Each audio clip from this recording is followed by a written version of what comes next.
So in our last video, we had a look at the new bare metal node provisioning process that is coming to OSP 17. Now that's going to be accompanied by a bunch of changes around the heat process and the way we generate the Ansible playbooks that are then used to configure the rest of the overcloud environment. Now I have made videos about this before, but we're going to do a similar thing to what we did in the last video, where we'll first take a look at how it works and then we'll do a bit of a code walk so that you can understand the different things that are happening and where you need to go if you needed to troubleshoot in any of these components. So back on our terminal, now we have gone through the node provisioning process. We've configured the networks on the node. The next thing we need to do is now deploy our overcloud. So let's change into our templates directory and we're going to have a look at our answers file. So in our answers file, we're including the files that were created by the VIP provision, bare metal node provision, and the networks provision commands that we run in the last video. So these files contain the heat outputs that we looked at last time. If we just open one of them up, this is the heat parameters that need to be passed for everything to work with those networks that we've provisioned. And this is because heat can't talk to neutron or ironic or nova in this ephemeral heat configuration. So we need to provide it all of that information in the form of heat parameters. So we pass in these files. We'll take a look at the others as well while we're going as a refresher. So the VIPs. So in this case, we just have the one VIP, and we look at the bare metal deployed one. This has all the information about the nodes, and this is similar if you've used pre-provisioned nodes in the past. That's exactly what we're doing here. We're passing these all in as pre-provisioned servers in this case. And that is how everything is by default now in OSP 17. So you can see we've got the two nodes here with a node port map, and we link to the control plane ports on both of them, and that will become the management port when Ansible needs to go out and talk to them. And we have a host name map. And then our counts, so one standalone node, one compute node. In this case, our standalone node will give us controller and compute capabilities. The compute will just be a compute node. So as I said, we put them in our answers file. And in our answers file, we point to the network data YAML file that we're going to use. That contains all the information about our networks. We created a new roles data YAML file in the last video so that we can have a standalone role as well as a compute role. So we have a look in here.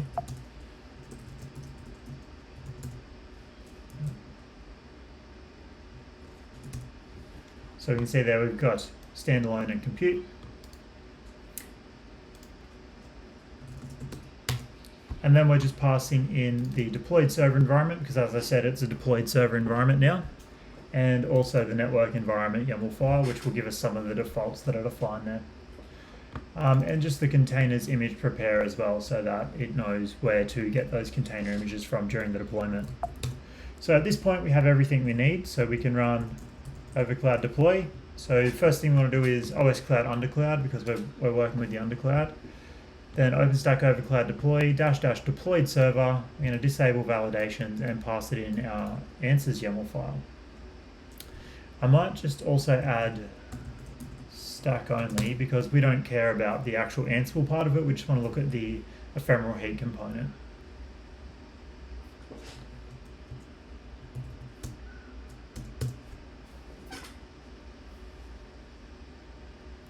So what this will do at this point is go through and create the heat stack and render out all of the Ansible playbooks that will then be used to run the deployment. So if you're familiar with the config download process of OSP 16, and we've spoken about that on this channel as well, it's just doing that part of it where it generates the heat stack, renders out the outputs, creates the Ansible playbooks, and puts them all into a directory on our undercloud node.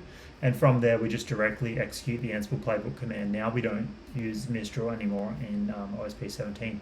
So we'll wait for this to finish. We'll come back and we'll take a look at what that looks like on the file system, what happens in the next steps, and how we can debug any of the heat stuff if something were to go wrong during the execution of this stack create. So we can see here it's doing a stack create in progress. Now actually in Ephemeral Heat, every single operation will be a stack create operation. It doesn't matter if this is the first time you've deployed it or the 17th time you've changed something. It will always look as a create, okay? It's never gonna have that update action anymore, because Heat just starts up, processes your templates, and your parameters, spits out your Ansible playbooks, and then it goes away. It's completely gone at that point.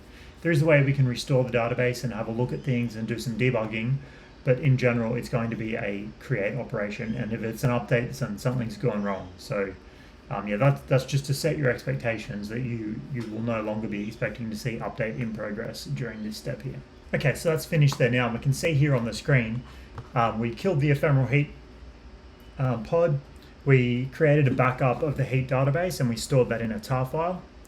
We deleted the backup itself, so we're not taking up that extra room. And we can see we created this overcloud deployment status YAML file. So we have a look in that. See that the stack creation was successful.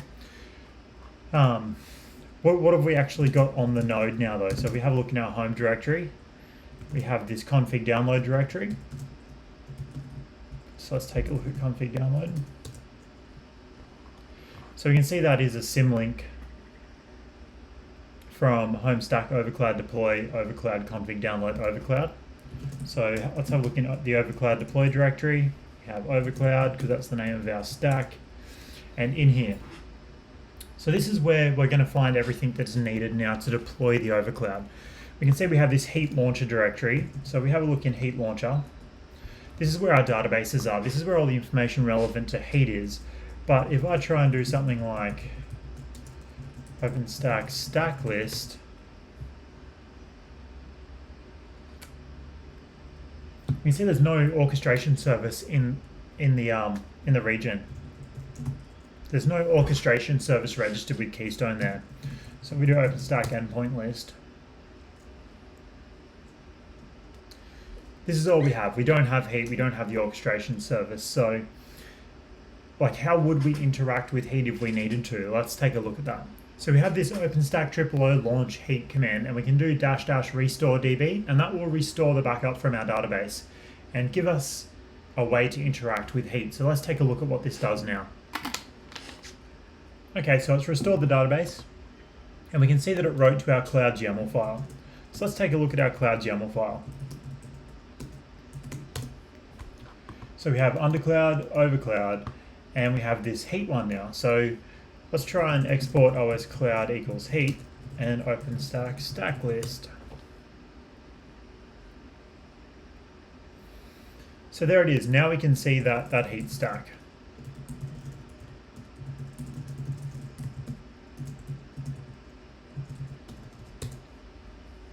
And you can interact with it the same way you've been able to in all of the other previous versions of Red Hat OpenStack Platform.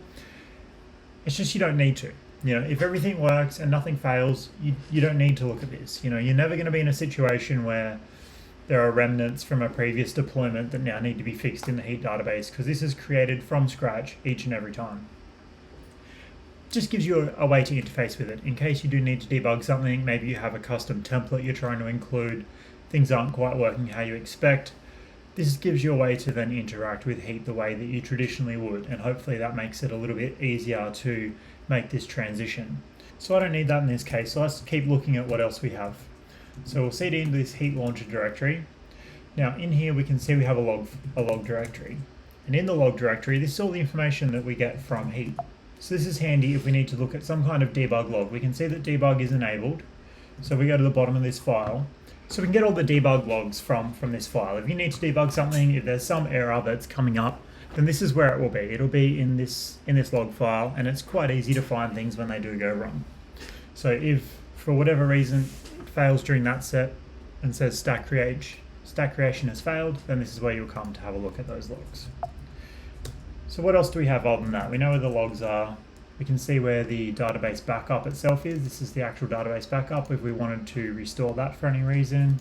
So other than the Heat outputs, we also have the tripleo Heat templates directory. Now this is going to be the rendered version of all of those templates. So if we go back to our answers file as an example and have a look at what I've included this one here called network environment.yaml, and that's coming from the default directory. So if I try and stat that file, we'll see that that file itself doesn't actually exist. So what happens is we use the rendered version of that file.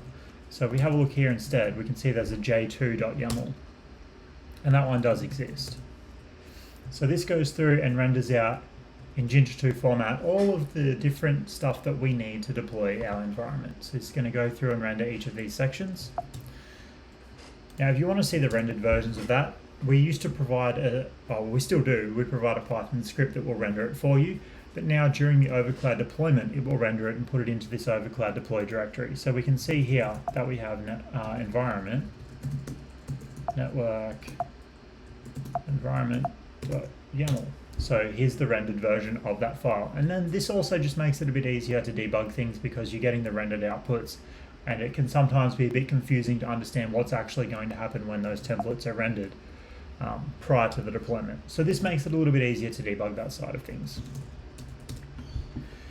Outside of that, we also have this config download directory, and this is one that you'll be familiar with. It used to be under varlib Mistral, and now we've moved it into the stack users home directory since we don't have Mistral running on the undercloud anymore.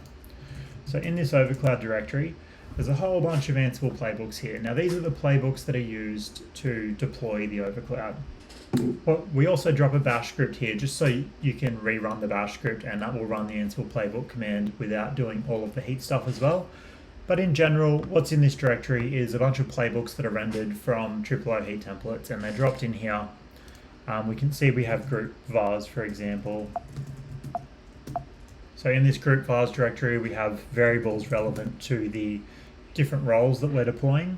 So we can go in here and check all those variables. All these variables, again, are coming from tripleo-heat templates, and they're spat out into these group vars files that can then be used and leveraged by Ansible during the deployment.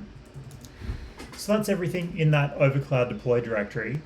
Now what I want to do is just take a look at the code that makes all this happen. Where do we execute the Ansible playbook command? How does that actually work now that we're not using Mistral?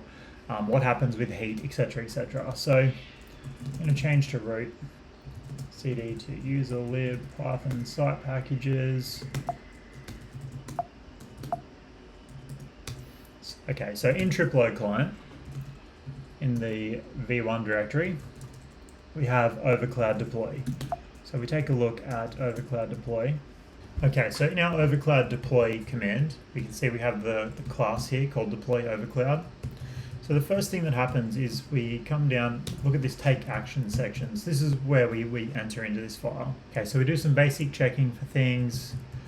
We set up our clients so that def setup clients is the first one at the top there. We can see we just set up some clients. We probably don't need all of this anymore. Probably remove that. That can be a later patch. We only really need the orchestration client at this point. So back to take action. Once we've set up the clients, then we configure logging. We update our arguments from the answers file. So again, that was the next function down that we saw. So we'll go back to that. So this just reads in our answers file, sets the environments, templates, roles, and networks as they need to be set. So after we've updated the arguments from our answers file, we come down and we create our templates directory. We work out if we're going to do a full deployment or just a stack deployment. The config download information. Then we come down here to if do stack. So this is what we were doing. We were just doing a stack only. So we're going to set up the ephemeral heat service. So let's go have a look at this function. So in setup ephemeral heat, we define the heat launcher, and we give it all the information that we need to set up that heat launcher. So this is coming from utils. So what we'll do is go back,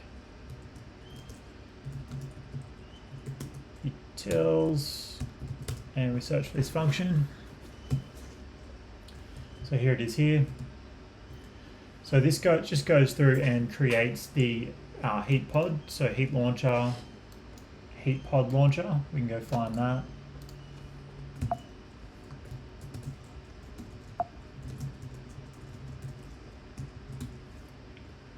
So it comes from heat launcher. And now this is actually setting up that ephemeral heat pod. So we go through, check some directories, make sure the permissions are fine on the directories, pull the container images, and then we launch Heat. So here we go, we're running Heat, we write the Heat pod information. Here's all the DB sync information that happens, and you can see that happen in the first part of the overcloud deployment. If we passed it in the restore DB like we did later, we can see that it would run this function here where it goes through and restores from that backup. So that's basically, you know, showing you where to find it. I'm not going to go through each and every line of code that we can see, but I'm just, you know, hoping that by teaching you this and showing you where all the information is, it makes it easier for you to work with, whether you want to contribute to tripleo or whether you just want to use Red Hat OpenStack Platform 17. It's helpful to know where to look for things if something does go wrong. So we go back to our overcloud deploy command,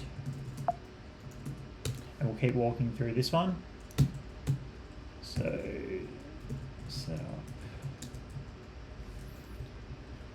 So deploy the tripleo heat templates, as I said, rendering them, get the stack information, get the horizon URL, endpoint, etc., etc., etc. Config download directory. And as we keep coming down, so now we're starting to set up some information for Ansible. We can see that we set the playbook here to CLI config download, so that's the playbook that will be used to run config download. And then we can see we use utils run Ansible playbook. So if we go back to utils and have a look for this run Ansible playbook function,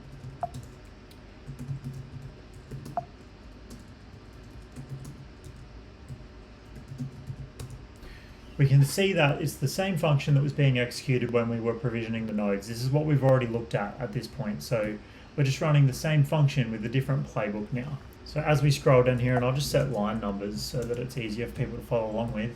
As we scroll down in this run Ansible playbook function, we can see we set a bunch of environment variables for Ansible to use. So things like Ansible log, for example, log path.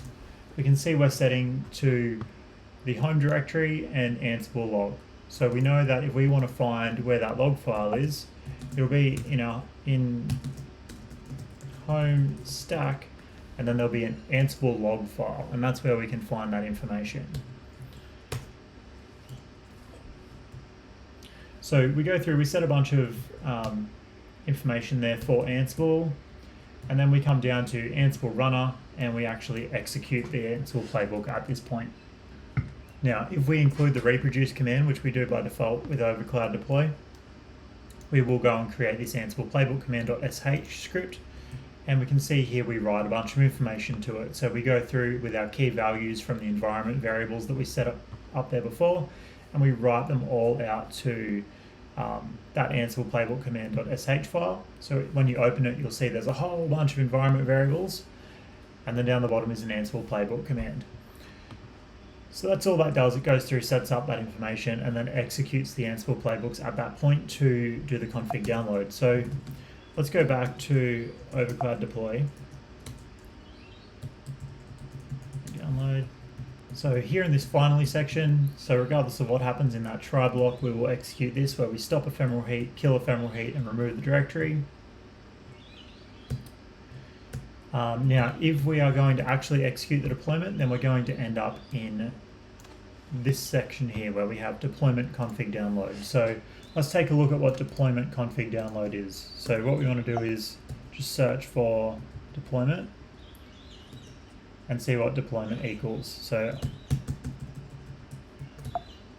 go back to the top of the file. So you can see here we import deployment from tripleo client workflows. So we can go back here and go workflows, deployment, config download. So here's the function that executes the config download component. And now when we're talking about config download, we're actually talking about running the deployment. So we can see the first thing that happens is we grant local access. So this is your admin authorize section. Then we check for limited hosts.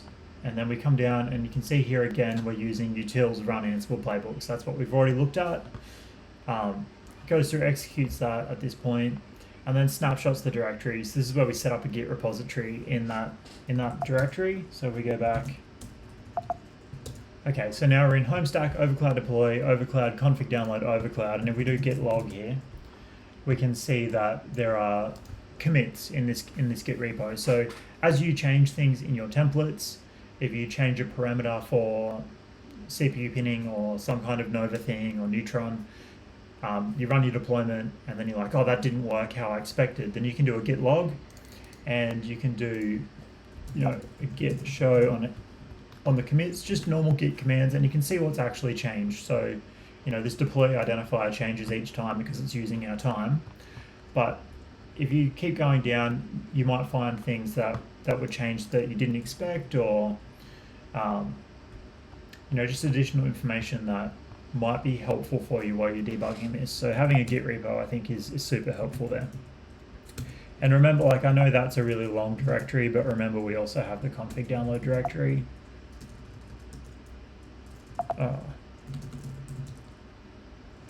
So we also have that config download directory. So that's a little bit easier to get to, a little bit easier to remember, and same thing, it's just symlinked to that other directory. So that's all I really wanted to go over in this video, was just to look at the ephemeral heat stuff. If we keep going at this point, we're going to be looking at Ansible and the actual provision, the actual orchestration process, which is a different topic. I hope that the information that I've shown so far gives you some insights into where you can find information if you need to debug things, or if you're interested in contributing to tripleo and Red Hat OpenStack Platform's future. Then I hope that gives you the information you need to, go and make code contributions or review code, and just get involved in general. I hope that helps to understand things. If you have any questions, as always, I'm happy to answer them in the comments below. If you have any feedback, also happy to hear that in any way you want to reach out and provide that feedback. Red Hat OpenStack Platform 17.0 has now been released GA, so you can use it. It's generally available. There's no fast forward upgrade though from 16.2 to 17.0. That will come in 17.1. But I mean, by all means, go and deploy it. Get out there, test things out, check out some of the new features that were released in OpenStack Wallaby. And yeah, if you have any feedback, let me know. I'm keen to hear what you think. Otherwise, I'll see you in the next video.